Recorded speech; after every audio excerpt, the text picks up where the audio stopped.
It was the moment no one saw coming, Princess Anne stepping forward without warning to take control of the crown's public face. But what stunned insiders even more was Queen Camilla's emotional reaction. Behind palace doors, tears were shed, ambitions were crushed, and a new power dynamic was born. Camilla, once poised to quietly fill the gap left by Catherine and Charles, suddenly found herself pushed aside. And at the center of it all, a decision by Anne that wasn't just unexpected, it was unforgiving. This wasn't a family gesture. It was a message, and it changed everything. The moment that changed everything. It began with a quiet decision that would shift the very balance of power inside the royal household. Princess and the ever-steady force of the monarchy made her move not with fanfare but with purpose. As Prince William stepped back from public view amid personal pressures and the Princess of Wales's ongoing health concerns, the monarchy entered unfamiliar territory. The void left behind was impossible to ignore. But Anne didn't hesitate. Sources inside the palace say that Princess Anne stood before aides and said simply, "This isn't about appearances, it's about duty."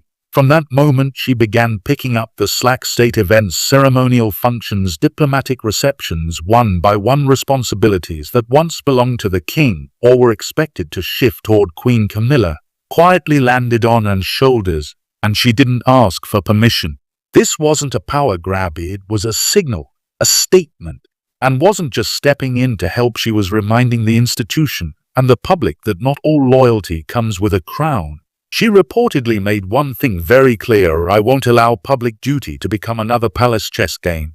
Her actions sent shockwaves through the royal corridors. Queen Camilla, once considered the inevitable center of the royal spotlight, and Charles, his absence, suddenly found herself eclipsed not by scandal, but by substance. The public noticed, the press took aim.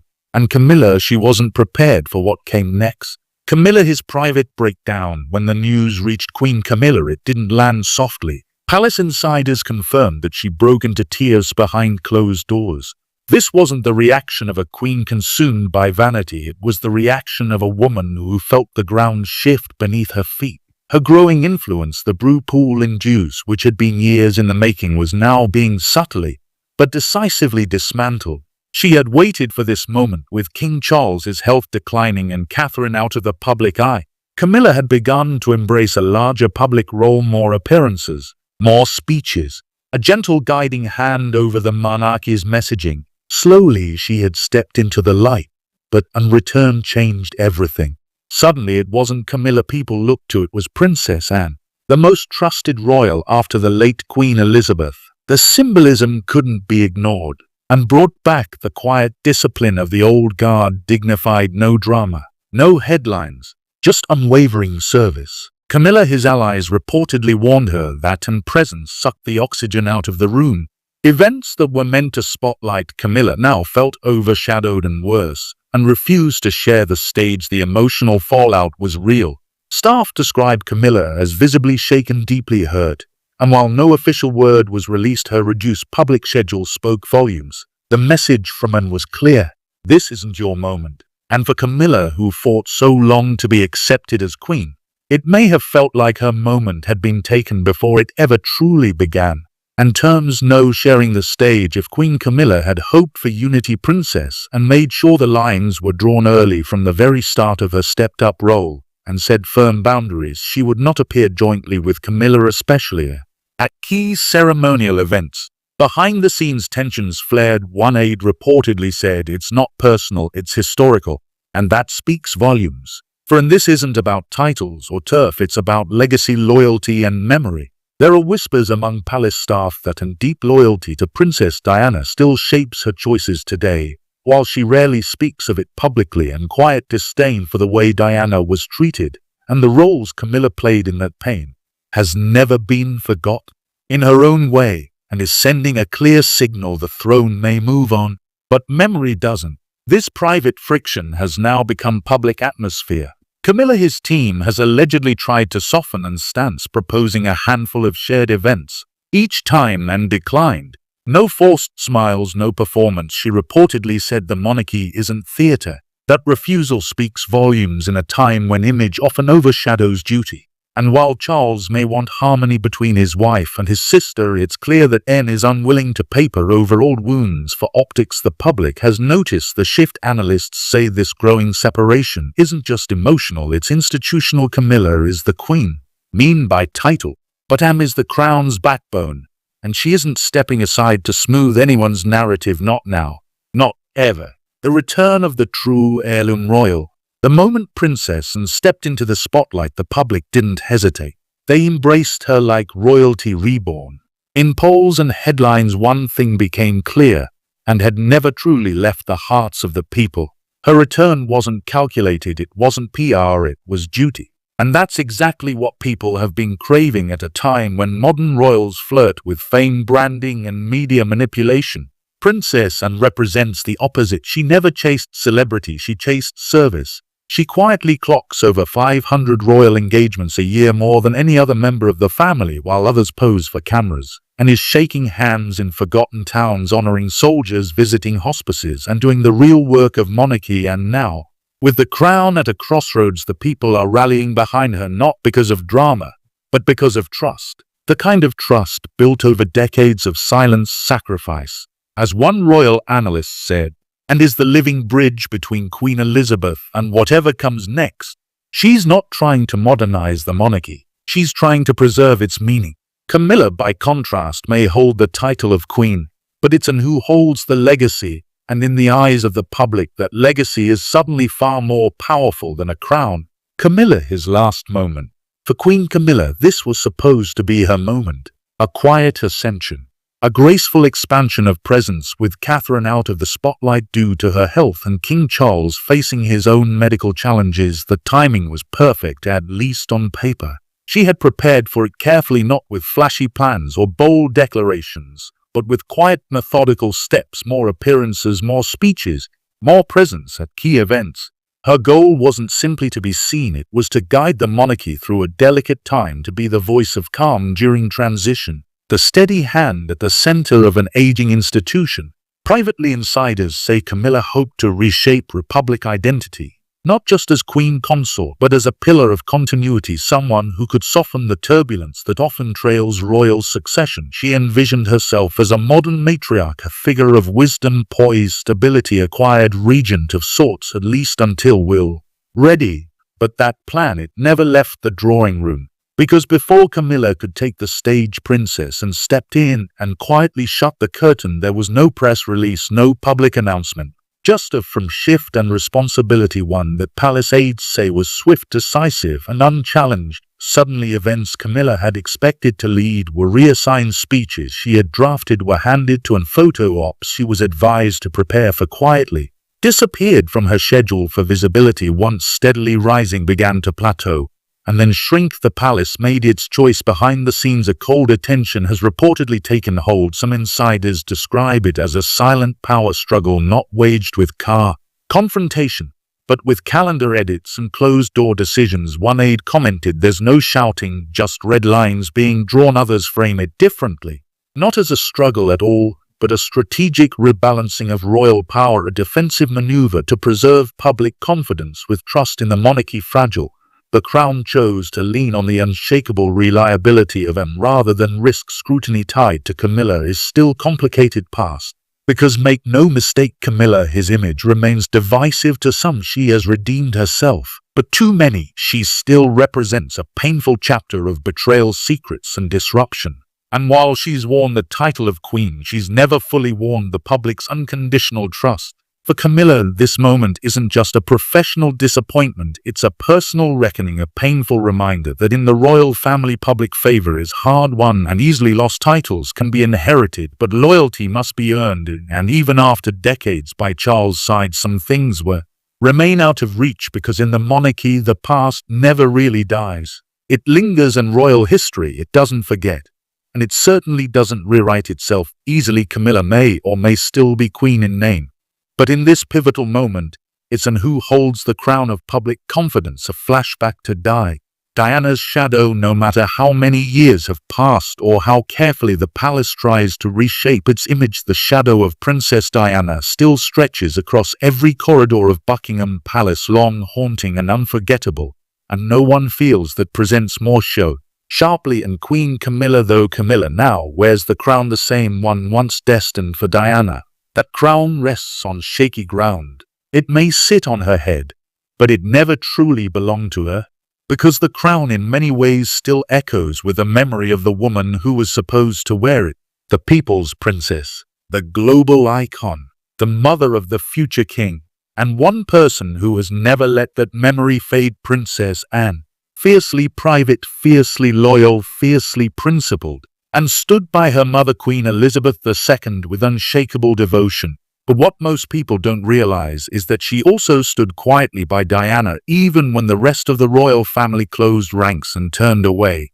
Insiders now whisper that Anne's current refusal to stand alongside Camilla at public events is not just about seniority or royal protocol, it's about principle, it's about history. It's about what was done and what was never made right.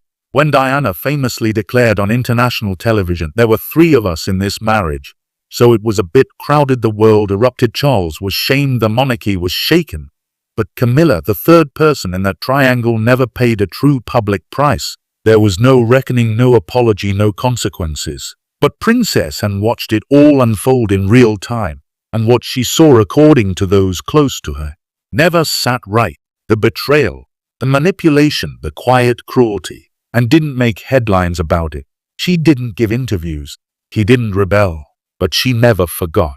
And now, a rise in public duties, her unapologetic return to the center of royal life is being seen by many as more than a practical move. It's a symbolic one, a guarding of Diana's legacy, a silent but powerful reminder that the monarchy may move forward, but it must not bury the truth as it goes, because Diana was more than a princess. She was a moral compass for millions. She embodied compassion, honesty, and grace in the face of unimaginable scrutiny. She fought back with kindness in a palace that often met her with coldness, and then who witnessed her strength up close has chosen to carry that memory forward. For Camilla, and sudden prominence isn't just uncomfortable, it's deeply personal. It's a confrontation. Asian with the past, she worked so hard to rewrite a past that continues to unravel, no matter how much power she accumulates. Because no matter how high Camilla climbs, no matter how polished her image becomes, Diana's story still hangs above her like a royal ghost, loved, mourned, and never replaced. And she's making absolutely sure it stays there, right where it belongs, as a reminder, as a warning, and as an eternal tribute to the woman who was wronged yet Lynn never forgot. King Charles, his final wish whispers through the halls. Whispers echo through the corridors of Windsor Castle, soft, chilling, and unforgettable. King Charles, whose health continues to quietly decline, is said to have made a final request, and he gave it not to his wife, not even to his heir. He gave it to Princess Anne. Behind closed doors, away from the press and royal courtiers, Charles reportedly told his sister, "If I cannot carry the weight, promise me you will keep the crown steady for William, for the future." This wasn't just a brother's clean, it was a monarch's final strategy. Charles has always known, and was the family's silent backbone. Through years of scandal, transition, and royal uncertainty, she remained consistent, devoted, unmoved, and now, with the monarchy facing a delicate moment, Catherine's absence, William's rising role, and Camilla his ambitions, it's Anne who holds the key to the crown's stability. She didn't hesitate, she didn't ask for approval. She stepped forward, not with a loud announcement, but with action. Suddenly the puzzle pieces fall into place, and increased visibility, a quiet rejection of Camilla, his invitations, her sudden leadership role in public engagements. It's all connected to one thing: the whispered legacy. One insider claimed the king didn't trust just anyone with his final wish, he trusted the one person who's never betrayed the crown.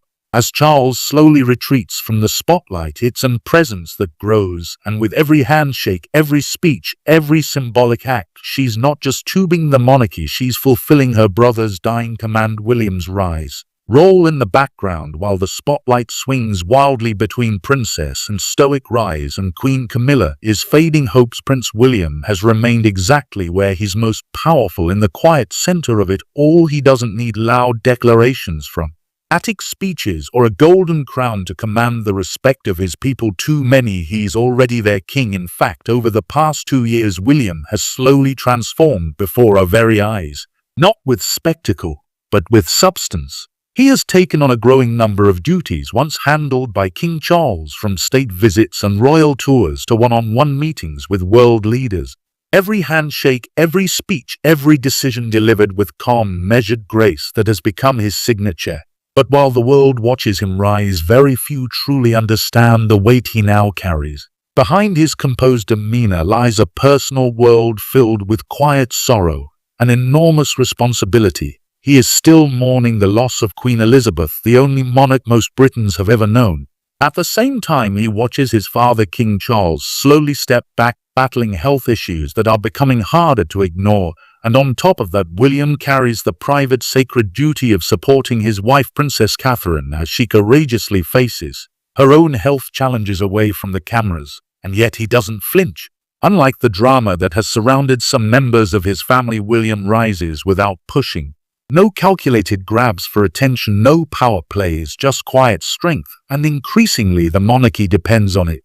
Now, with and taking center stage, there's a clear strategy forming. Her unexpected return isn't just about tradition, it's about buying time for William to rise in his own way, without chaos, without scandal, without the media frenzy that destroyed so many before him, and has become his shield. By assuming more public duties, she's giving William space to lead from behind, to prepare for his future, without the pressure of rushing into a throne that may be coming sooner than anyone else expected. It's not just loyalty to Charles, it's a deeply personal act of love and protection for her nephew. And as for Queen Camilla, it's becoming clear the narrative she may have once envisioned of guiding William, of holding influence during this transitional period, is slipping through her fingers. She's no longer the power beside the king, she's the observer, watching as Anne and William quietly shape the monarchy's future, together, deliberately, without her. Because this isn't just a shift in roles, it's the beginning of a new royal structure, one where duty matters more than position, one where trust matters more than titles, and one where Prince William, guided by a not Camilla, is slowly, steadily preparing to rule. The throne may still belong to King Charles on paper, but in the hearts of many, William is already wearing the crown. He just hasn't taken his seat yet. Princess Anne, the unmovable force in a fragile monarchy. At 73 years old, Princess Anne remains the monarchy's most relentless workhorse, outpacing royals half her age with a level of dedication that borders on legendary. She doesn't ask for cameras, she doesn't ask for credit, and yet her presence commands quiet authority wherever she goes. While others in the royal fold have stepped away, stepped back, or stepped into controversy and never wavered, she weathered the storms of divorce, scandal, betrayal, and loss, all without missing a step. She doesn't seek headlines, but she makes history through action. She never chased fame, never sold her story, never once treated her duty as a stepping stone to personal glory. And perhaps that's why she's irreplaceable. Now, with Prince William and Princess Catherine temporarily retreating from the spotlight, and has quietly, almost wordlessly stepped in, not for power, not for politics, but because someone had to. Palace insiders revealed that early on and made her stance unmistakably clear: don't let this become a media game. She demanded autonomy over her appearances, reportedly refusing any joint engagements with Queen Camilla, and choosing her duties based not on publicity but on principle. In her view, this wasn't about maintaining optics for the press, this was about guarding the soul of the monarchy. That approach hit home. As her public engagements ramped up, so did her popularity. Approval ratings soared. Royal watchers on social media dug up old clips and comforting children at hospitals, honoring war veterans, standing at state events with her signature calm, stern grace. One viral post read, "She's not just filling a gap, she's holding up the throne." And that's exactly how many now see her. In an era where public trust in the monarchy has wavered amid health concerns for Charles, distance from Harry and Meghan, and growing doubts around Camilla, Princess Anne has become the unshakable anchor. She's not trying to rebrand the monarchy, she's simply preserving what works. Where Camilla seeks recognition and demands results, where others spin narratives and delivers quiet service. And unlike most, and doesn't need to be adored, she just needs to be useful. And that usefulness now borders on critical. She is the bridge between the Queen's golden reign and the uncertain future under King Charles. She is the memory of Diane Grace, the echo of duty, the firm hand on the wheel as the monarchy swerved through uncharted territory. So when people ask who holds the monarchy together right now, the answer is simple. It's not the Queen. It's not the King. And she isn't budging. What this means for the future of the monarchy. So what now? Camilla, his tears, and Rise Charles's whispered wish. It's all leading to one unavoidable truth. The monarchy is shifting, and not slowly. With Catherine's absence and Charles's uncertain health, all eyes are on the next generation. But instead of Camilla leading the transition as she quietly hoped, the palace has made its choice clear. They've chosen loyalty over legacy, building service over symbolism, princessism over Queen Camilla. And for Camilla, the fallout is personal. Her ambitions for more visibility crushed her influence in palace circles, shrinking her